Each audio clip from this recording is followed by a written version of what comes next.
How's it going? Hold on. Welcome to the Loom Room. Although, oh yay, we actually get to see it. Look how you get cool. to see it. There's only one loom in here right now, up Oh. there, because the others we relocated outside just to make space. But I definitely plan on weaving a shawl this weekend as part of Lambtown. It's our virtual event. Why not weave while I'm here? So anyway, yeah, and I've got my mom here since she was really important in getting us started, since she had the land. Yeah. Family farm, there you go. It is what you get. But yep. So it sounds like you're wanting me to move my time slot up by 10 minutes. Well, actually, you get a little extra time if you would like it. I know that you have tons of, like, you have been around Lambtown for a really long time, and because of the fact that you kind of, as I hope you'll take us through, kind of do from soup to nuts, the whole processing and fiber animal raising part. Absolutely. That I think you probably have plenty to talk about. So we can, I have spotlighted you, so I can turn it kind of over to you if you would like to give us an overview of kind of how you got started and why you got started, and then we can go from there. Absolutely. Okay, so I've got my husband now as you're my. Let me flip the camera around. Here. Bear with. I have a tripod, but he's going to be my tripod so he can walk around and tour with us. There we go. So why don't I go ahead and show you our loom room first. So Kurt, if you want to start at our door. Have a step, we'll follow you out. Okay. Well, outside we've got this covered pavilion. So if you hear weird clunks along the way, it's because we've got squirrels harvesting the pecans from the tree that we're under. And I've got roping mostly set up outside here. And so we raise our own naturally colored merinos. My mom, alpacas for 17 years, since 1997. And then my daughters and I, and of course then my son, when he was finally able with his autism to participate, we've been raising French Angora rabbits and breeding and showing. And so these are yarns and roving from our own animals on our farm that have just grown up with my kids, and some of them are bottle fed, and so these are really special, heartfelt. So just I set these things up for you guys today. See, it's fun to play with color. So some things are dyed, and of course always fun to do multicolors and just play, because why not? We can. So we've got a blend of merino and merino angora blend and just angora. Our alpacas, yes, I love purple. Let's see, blending all three, alpaca with merino and angora rabbit, because why not? That's fun. Some sampling of some finished items, some hats and fingerless gloves, fingerless mitts that I've hand knit.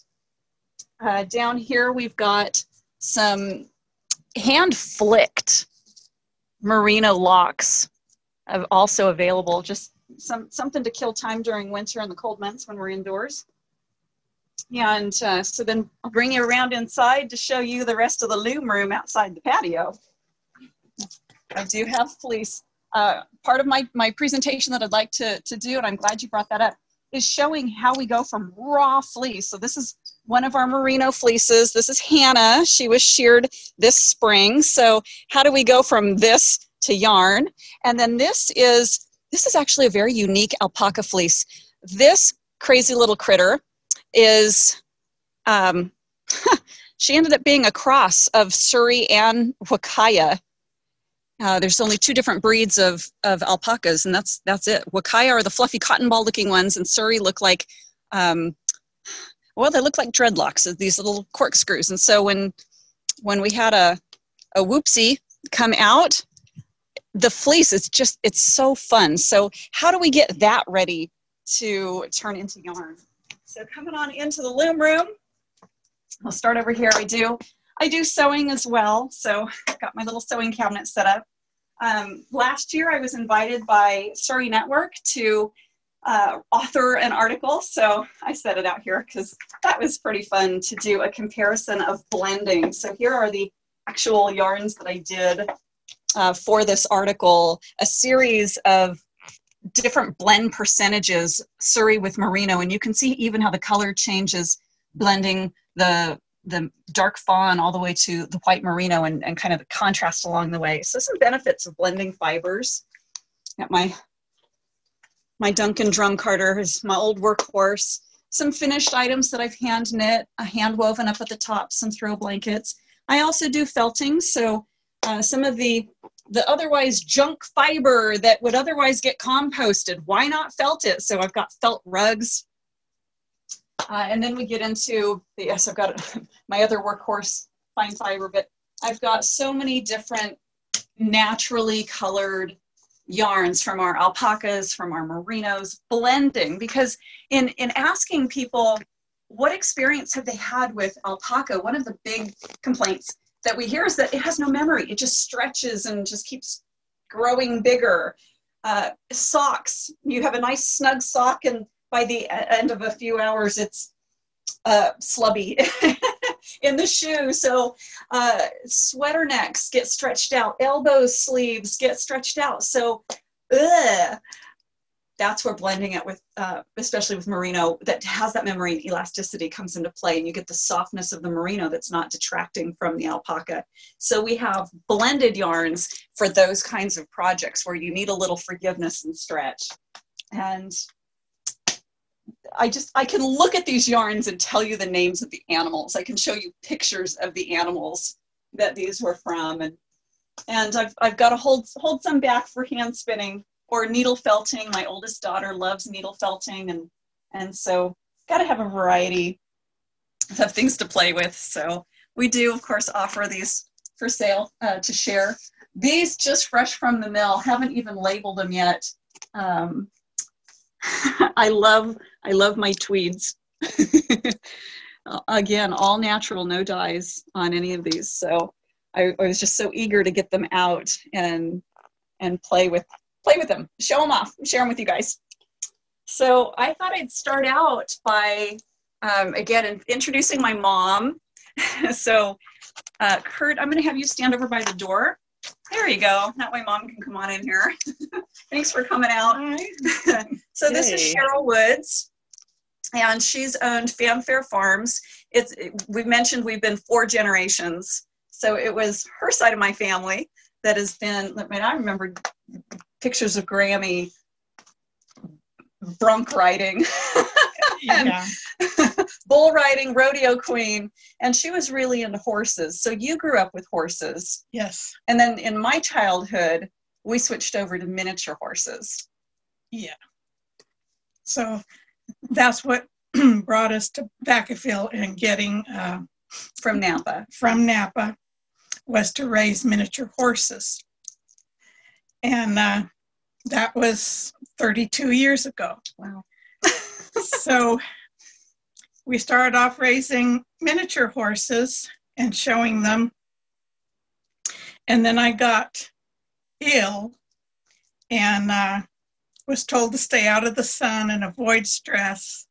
I couldn't close my hands around a lead rope or a broom.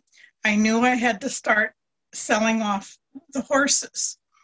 And as I did, I realized that I had to invest in something else to avoid capital gains. So meanwhile, Gabrielle had gotten a spinning wheel. She had learned how to spin, got a spinning wheel. She wanted to get colored sheep and stuff. I kid you not. I came home one day, I'm 18 years old. I come home one day with a spinning wheel, and I told my mom, I want to get 4 sheep. I want a black one, a white one, a brown one, and a gray one. And she says, no, you want alpacas. And I went, aloe, what? But we did it. Because of having the miniature horses, about once a year, I'd receive a magazine from Exotic Livestock. And I got this one, and on the cover was an alpaca. And there was going to be a sale because an elderly gentleman, I think in Ohio, had gone to Chile to purchase colored alpacas. And while they were still in quarantine, he passed away. His estate wanted to just liquidate the herd. The alpaca breeders didn't want that to happen to their market. So they said, we'll have a sale. They graded the alpacas into 3 categories, bred them to the top alpaca studs in the nation at the time, and held a sale. So I bought a pregnant female. I think she was the cover animal. I still have the photograph. Mocha Miss, just because she had like this, she had a white ring around her snout. She had a white face and brown lipstick. Lipstick, yes. And another brown spot. There's this white with a little brown spot, like she was wearing a hat. So, yeah, so I got my first sheep and you got alpacas, and we've been doing this ever since. Well, and of course, like a lot of herd animals, you couldn't have just one. So meanwhile, someone from Southern California was having to sell their herd because of cancer, and I bought a weanling female. So I had 2 and soon 3. And then that's how I outgrew my ability to hand process, hand card, hand spin. And so now what do? We have more animals than what I can hand process in a year. And most of our wool mills in the country could not process 100% alpaca. It's so much more slippery than wool. So then I opened up my own fiber mill. And then autism hit our family. Well, I think also during some time there, you took the class to become a certified sorter grader. Yeah. She was able to tell by look and feel within, was it 2 or 4 microns, tell you what the micron of a fiber was. Within 1 to 2 microns. Okay, I couldn't remember. But that took a lot of training. So yeah, I went to Old College in Alberta, Canada, and became after a Certified. 2-year apprenticeship for sorting and grading and a 2-year apprenticeship for camelid fiber classing. So I completed those programs. And yes, but with autism, it's pick one. Are we going to run a mill, or I got one shot to help this child with early intervention, and of course that he wins. So downsizing, making time for the more important things, and so here we are. So we sold the mill, but that training has come in handy in that now, whether for us or other people when they're shearing, Gabrielle, as the fiber comes off the animal, grades it into how many different bins? 12 as it comes off the animal. Yeah. So you're getting quality. It's not just take a bunch of animals and throw it into one batch and make yarn. It's we've got everything from the creme de la creme, the finest, which is a grade 1, all the way moving down to a grade 6. Let's see, I know this is a grade 6 here. Again, separated by color, separated by microns, separated by length. We don't want to blend short fibers with long fibers because the shorter fibers will migrate out of the yarn and create pilling in a garment. We don't want pilling on our nice handmade. And it's an investment. It's an investment in your yarn, because you're able to make garments and different things, whatever it is. These are going to be heirloom quality, because this is quality fiber, and of course grown and processed right here in Northern California. So Brooke, how am I doing on time? Because I can show You're doing great. And I do have some questions. Specifically, how can they purchase from you? Yeah, so I accept PayPal and Venmo at the moment. Reach out to me. My email address is on my name. I don't know if the whole thing is showing up here on our Zoom link, but from our vendor profile, you've got my email, you've got my cell phone, both there. I'm not set up with a website because I'm not a techie. I'm a fiber person. I'm also a natural childbirth expert, a childbirth educator and doula. Ask me anything about birth and babies or making yarn, I totally got your back. Ask me to put a website together, I'm like, we're working on it. Not my forte. Yeah, but I will be glad to Zoom you through your own personal tour and close-up of yarns, or send pictures. I do have a Facebook page. That Facebook link is also on my vendor profile. And I would be more than happy to customize your experience here in the Loom Room. That's super special. And, you know, it's just amazing to hear. I mean, I sort of knew a lot about your background, but it was really incredible to hear more about it. Thank you so much for sharing with us. I really appreciate it. And yes, as a past president of the Lambtown Festival, I understand and appreciate all of the work that goes into creating a live in-person festival, and so much work that you guys did to get us virtual so that we can still share our passions with our other like-minded fiber enthusiasts. So thank you, team, for your hard work as well. It's our pleasure. Should we go play with some fleece? I know, right? Exactly. And that was really special. I don't think I've ever seen a cross, a Surrey Wakaya cross alpaca fleece. So that was really cool to see that. I really appreciate you sharing that. I got to throw this out there because it is unusual. So just let me know when I'm a talker. So you just let me know when I need to stop talking. You got a couple more minutes. Okay. Yeah. So with the most critical thing when we're going to start with a fleece is skirting. And it doesn't matter what breed of animal it is. So what are some of the things that we're looking for before I start assessing and looking apart for micron and weird britch hair or something? We want to go through and open the fleece up. And we're going to be looking for second cuts and pull those out. And somebody got a little nick there. So skin from the shearer is not going to go through processing. So that's going to go to the wayside. We have areas that I call the bird's nest. So you've just got a whole collection of, it's right at the base of their neck. Can we just see the vendor screen? So we don't want to. Go ahead. No, it's on my side. I apologize.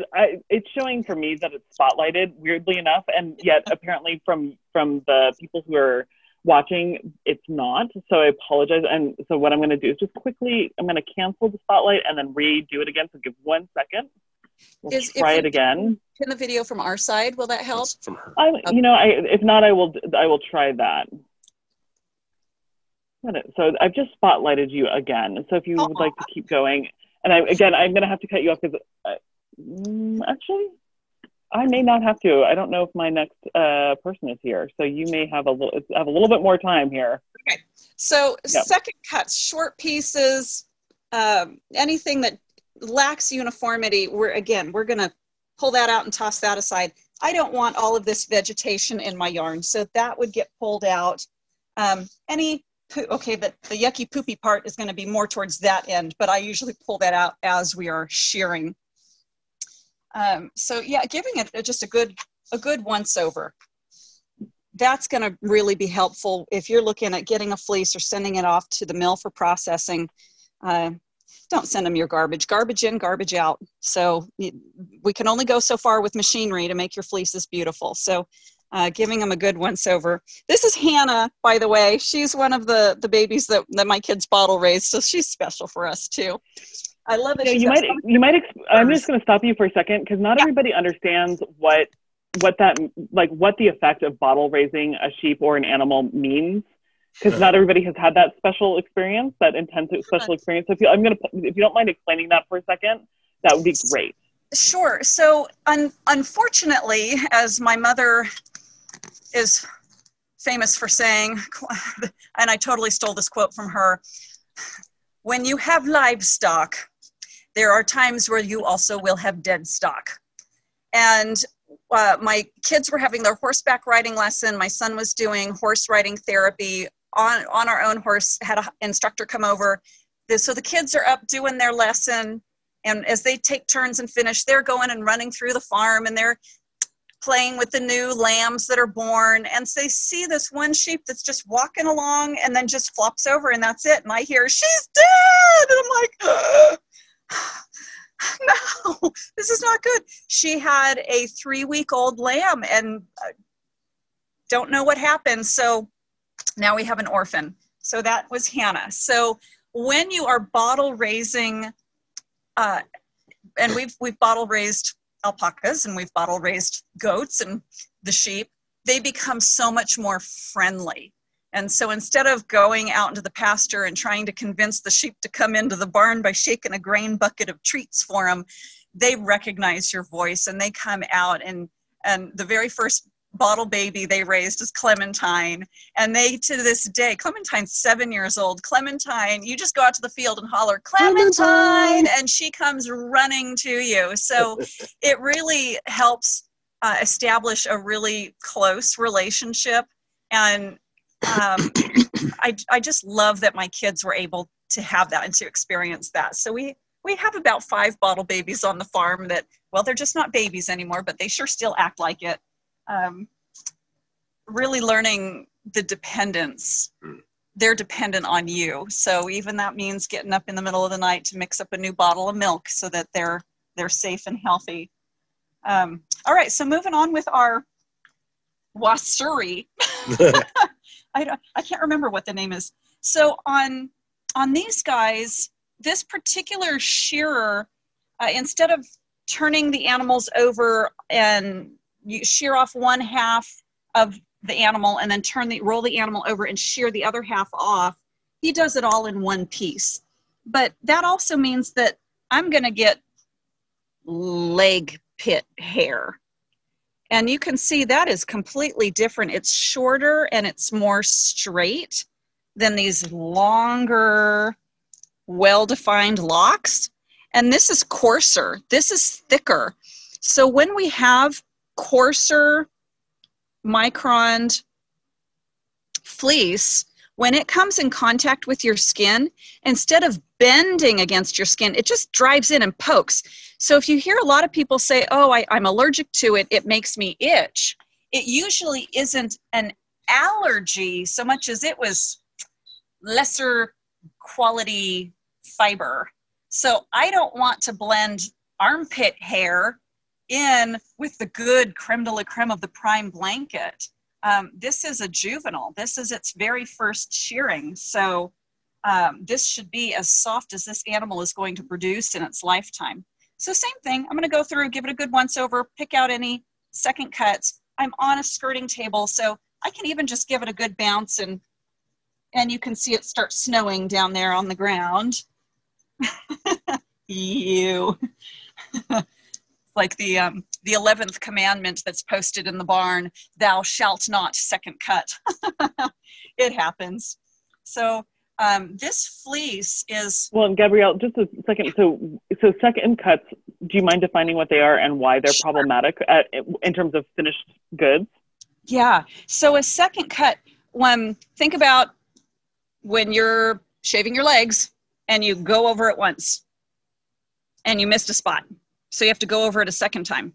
Well, with our alpacas, with our mohair goats, cashmere goats, anything that's going to get annually sheared or biannually sheared, when the shearer goes over that area and it doesn't get down close to the skin, then they go over it a second time. Or those overlapping blows. So they go a blow here and then they come right next to it. That could be a different length between those two strokes or blows. And so you end up getting little snippets.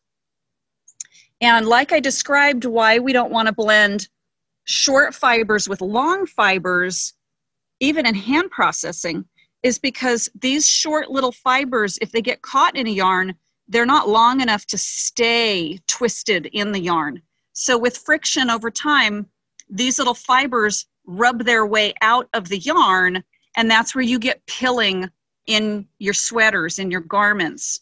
And then you got a fluffy pill ball of a sweater, and that's not very attractive. So we want to take that out. Yes, some of the mill equipment will remove some of it, but not all of it. So we want to try and get as much of those little snippets out of here as possible so that I don't end up with little snippets in my yarn and therefore into a finished garment.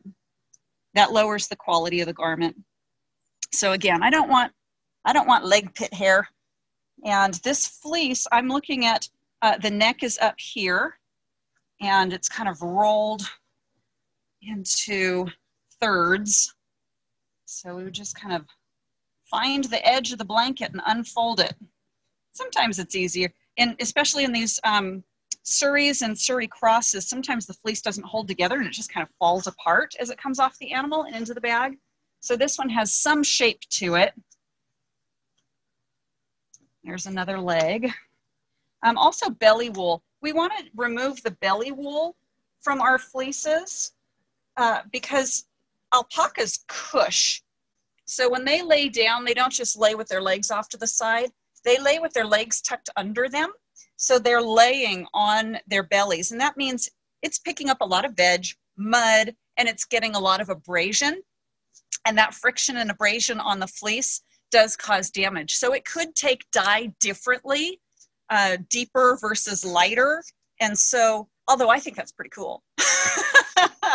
It's a weak fiber. So then when it goes through, again, whether it's hand processing with all those little tines or in the machinery with the big drums, whipping it at pretty fast speeds, those compromised fibers can break. And now I've got short fibers blended with long fibers that didn't break. And then I'm back again against the pilling problem in garments. So belly fiber is going to be kept separate. Now I try not to waste anything, but you know what belly fiber could be good for? Felted projects. A lot of these rugs that I've got, let me grab one real quick. These rugs are usually belly wool. So I've got a batting to stabilize the backside, wool batting so it can grab onto. And then these are just handfuls of fiber thrown in with a little bit, again, carded fiber over the top to help lock it down and hold it in. But I don't care that it's a braided or delicate fiber because felting strengthens it up and then I'm going to walk on it anyway. So finding a purpose for everything. I want very little waste if at all possible. Let me come back out to my fleece. Again, pulling out bits of vegetation. Sometimes the carding machines will pull this out. Sometimes it doesn't. And then you get a little farm in the yarn. But I don't mind that either. I don't mind showing that I've got a little bit of farm in my yarn because then it's authentic. It really, seriously, it is from my animals. It's, there you go. You got a little bit of Northern California and with your yarns. I am pretty good about picking things out.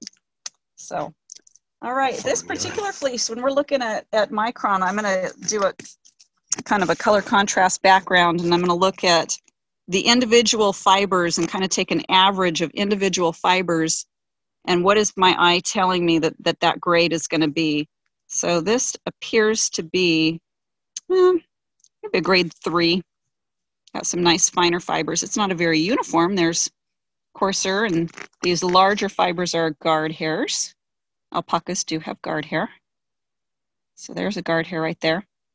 So when I'm looking at length, this is going to be a B, but you know what? I'm feeling this, and this one's got a broken tip. A lot of alpaca babies have delicate tips, but it feels like there's something else going on about here. So then that, again, would change how I process it. It's holding together, so there's not going to be an additional break there. That's good. All right, so long, yeah. We love crimp.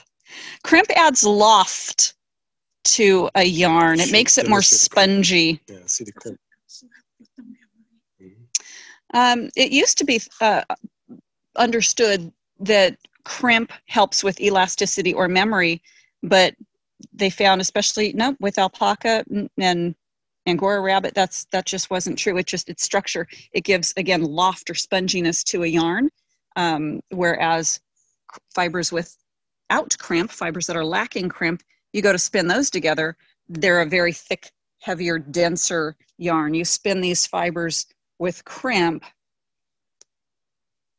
add the same amount of twist, same amount of fiber, you'll have some squish to the yarn.